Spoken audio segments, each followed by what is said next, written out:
Thank you, Arnaud. I didn't expect that introduction, so I'm a bit depressed now, actually.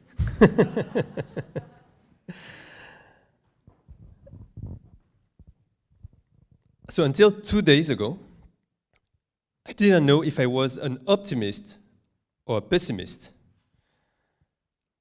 So that sounds a bit crazy, right? And I think most of my friends would say that I'm normally an optimist, which can be useful if you want to be an entrepreneur. But then, when I think at the world around us, from time to time, it's a bit hard not to be a bit pessimistic. So to prepare for this event, Arnaud coached us quite a lot. He really forced me to think much more about who I am.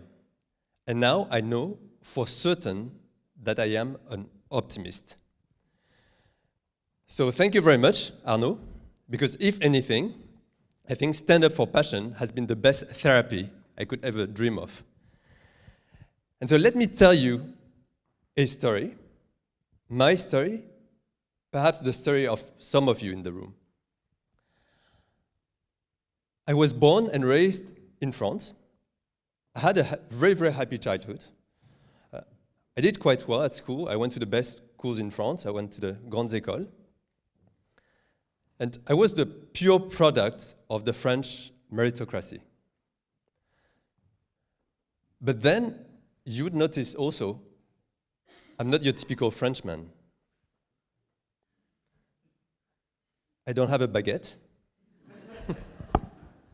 I don't have a beret. And I don't look anything like Arnaud or John. So you could hear my French accent, n'est-ce pas? But you can't see it, and that's because I am of Vietnamese origins.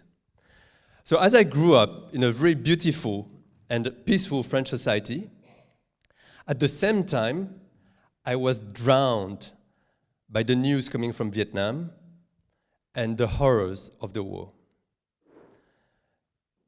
And for some of you, the war in Vietnam, or perhaps most recently, the war in Syria, might seem like some kind of surreal situations that could never happen to us. Let me share the experience of some people I know. In Vietnam, they were bankers, doctors, architects, engineers. And in the morning, they would go to work. They would go back home to a very nice house in the evening. They would go out to restaurants.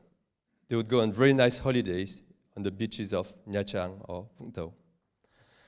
In other words, they were exactly like you. They were exactly like me, or perhaps even better. If you were in Vietnam in the first few days of April 1975, you could have gone to very nice restaurants in the center of the town. And after that, you could have taken a stroll near the Mekong River, for example.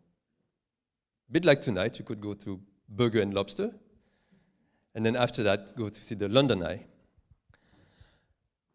29th of April 1975, American helicopters were scrambling to evacuate desperate people from the rooftops of Saigon.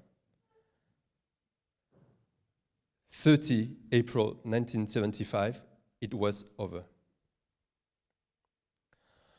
So for the family of my wife,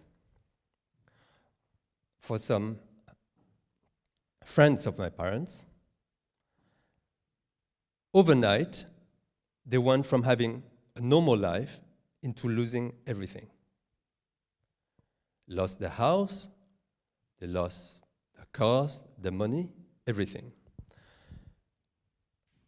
So the stories of my childhood were about people like you, about people like me, who became refugees. The stories of my childhood were about doctors in their 50s who were working day and night to feed their family and to pay for their studies so they could become doctors again in a foreign country. So I don't know if those childhood stories should have made me an optimist or pessimist, but it's clear for me today that I prefer always to look at the glass half full. Because the stories of those people who had everything, who lost everything, who started again from nothing, what it taught me is that nothing is impossible. There is always hope. These examples also ingrained in me the belief that change is always around the corner. And that's why I'm not afraid of change. That's why perhaps I started as an entrepreneur.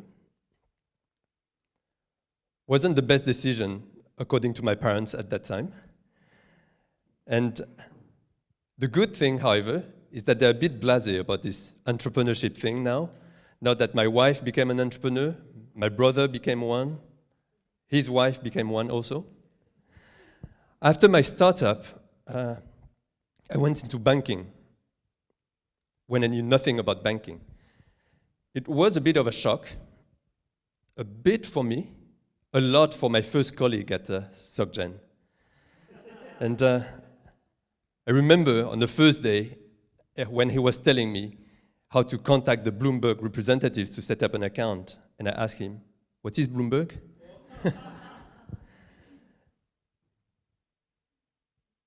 And so for a long time, I was in banking, had a good position, I liked my job, I loved my team. It was a very comfortable situation.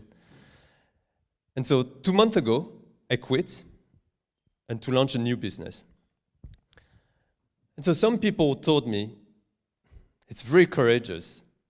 You're starting from nothing again. But then I'm thinking of all those people who went through much worse than me, and I'm thinking, it's not true. It's not true. It's not courageous, and I don't have nothing. I have a loving family, I have a network of people, I live in a beautiful city like London. And so that's why I am an optimist. I am an optimist because I am so much more lucky than many other people. And if those people could always manage to be an optimist, then why shouldn't I? Thank you.